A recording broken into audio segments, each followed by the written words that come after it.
بسم الله الرحمن الرحيم. ازيكم؟ يا رب تكونوا بخير. النهارده هنعمل مع بعض حاجه حلوه قوي قوي. هنعمل مع بعض الشكلمه بطريقه بسيطه خالص، ومكونات مفيش ابسط من كده.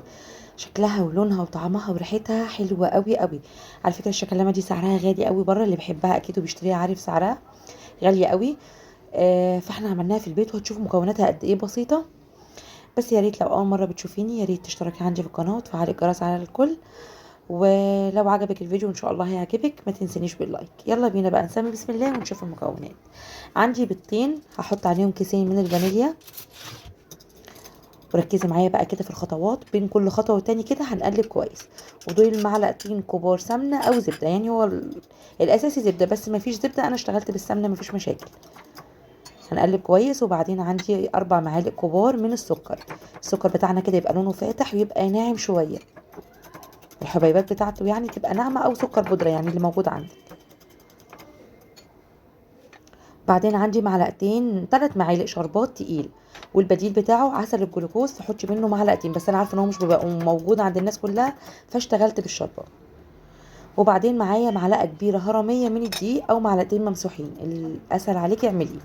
طبعا زي ما انتم شايفين كده من كل خطوه والتانيه لازم نقلب كويس. انا هنا ما اشتغلتش بعسل الجلوكوز ليه؟ لان في ناس كتير ما عندهاش منه، وكمان لان انا حابه ان انا اعمل الشربات عشان هقولك هعمل بيه ايه كمان لسه بعد كده. وهقول لك كمان الشربات التقيله عملناها ازاي، بس نخلص الشكلمه بتاعتنا.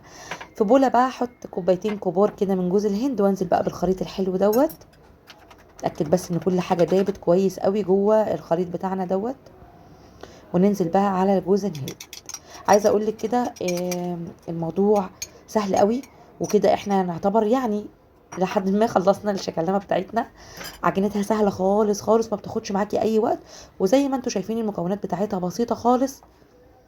هتعمليها في 10 دقايق هتبقى جاهزه معاكي.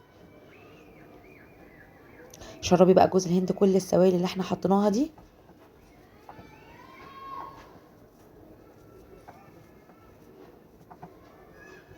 يعني بصي اعجني كده بايديكي ولميها كويس قوي. العجينه بتاعتك لازم تبقى طريه ومتماسكه كده زي ما انتم شايفين معايا. هنا بقى عايزه تشكليها زي ما انا شكلتها كده زي ما انت شفتيها معايا في اول الفيديو. تمام. مش عايزه تشكليها بكيس حلواني براحتك خالص. بس انا عندي كيس حلواني، بس انا عملت كده ليه؟ لان في ناس كتير برضو ما عندهاش كيس حلواني وعايزه تاكل الشكلمه دي. فهتعملها كده بمنتهى البساطه. اعمليها كوره صغنطوطه كده، او ممكن تبططيها بايدك زي ما تحبي خالص. احنا هنا هنحاول ان احنا نخليها كلها مقاس واحد. بصوا سهله ازاي. المهم بس عجنيها كويس كده في ايدك الاول زي ما انتم شايفين. وبعدين شكليها عشان ما تشققش منك. الشربات بقى بتاعنا عشان ما نساهوش عملناه ازاي. الشربات بيبقى كوبايه سكر، عليها كوبايه ميه، عليهم عصير نص ليمونه. هسيبه الاول على نار عاليه يغلي شويه حلوين، دقيقه كده ولا دقيقتين. وبعدين بوطي عليه النار خالص لحد ما يوصل القوام التقيل بتاع الشربات. طبعا الكوبايه اللي انا قلتها لكم دي احنا مش هنستخدمها كلها، احنا هناخد جزء بسيط خالص منها. والباقي بقى بتحتفظي بيه في التلاجة. حاولي على قد ما تقدري ان انت تخليها كلها شكل واحد. او زي ما قلت لك عندك كيس حلواني اشتغلي بيه. هيديكي بقى شكل الورده زي ما تحبي، يعني اشتغلي بالقمع يبقى كبير شويه. مش بتاع البيتفور خالص، حاجه تبقى واسعه شويه كده عشان تطلع معاكي شكل الشكلمه ان شاء الله يبقى حلو. المهم كده تضغطي عليها الاول بين ايديكي، وبعد كده لفيها بقى كوره صغيره او كبيره زي ما تحبي. بس المهم ان كلها تبقى مقاس واحد. الشكلمه دي من الحاجات الحلوه قوي، ودايما لما بنجيب الحلاوه بتاعه الموسم بتلاقيهم حاطين لك واحده بس جوه العلبه. طبعا دي بيحصل عليها خناقه كبيره قوي، دي ده عايزها وده عايزها. فاحنا عملناها في البيت كده. هي الكميه صغيره بس بجد حلوه قوي. فانت طبعا تقدري تضاعفي الكميه، انا هعمل تاني اكيد يعني منها. هي مش هتقعد معاكي وقت خالص، وعايزه اقول لك هي لو قعدت معاكي لتاني يوم هتبقى احلى من اول يوم كمان. كل ما بتقعد بتطرى اكتر، بتبقى مقرمشه من بره قوي ومن جوه طريه.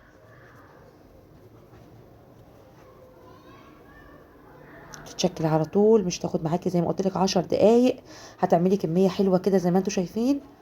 دي كده اخر واحده خلصناها. طبعا لازم تحطي ورق زبده كده. وللوش بقى ممكن تحطي اي حاجه. انا هنا هشتغل بالكريز. جبت الكريزه صغنطوطه كده قطعتها يجي 4 5 اجزاء كمان. كل ما تصغريها كل ما هتبقى احلى. ممكن تحطي كمان على الوش بندق، ممكن تحطي سوداني. ممكن تحطي ايه تاني.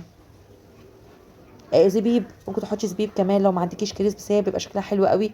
بصوا في واحده كده اتشققت زي ما انتم شايفينها، عادي خالص بايديكي تلميها من غير ما يعني تهديها وتكوريها تاني من اول وجديد، لا بايديكي كده تضميها على بعض، هتبقى حلوه قوي، مش هتغير معاكي خالص جوه الفرن.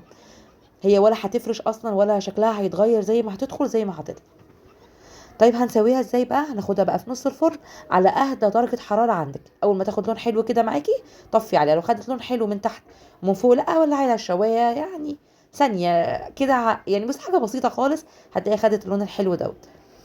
بعد ما طلعت بقى انا جبت الشربات اللي انا كنت قايله لكم عليه، عشان كده انا اشتغلت بالشربات وبالفرشه كده، هنديها لمعه حلوه كده على الوش، وكمان هيدي طعم تسكيره حلوه قوي كده للشكلمه بتاعتك. ما يهمكيش لو الكريز وقع ولا اي حاجه، هنرجع نحطه تاني، بيلزق بالشربات اللي احنا عاملينه ده، بيبقى زي الفل. خلاص سيبيها بقى كده مثلا في مكانها نص ساعه ساعه زي ما تقدري، وقدميها بقى هتبقى حلوه قوي معاكي كده. زي ما انتوا شايفين هي صغيره قوي، وعايزه اقول لك بقى مقرمشه قوي كده من بره ومن جوه طريه، وشربت الشربات الحلو اللي احنا حاطينه لها، طعمها حلو قوي يعني. بصوا شكلها حكايه والله، ودايبه بقى من جوه وحلوه قوي قوي، والسكر بتاعها مظبوط، هتعجبكم قوي ان شاء الله.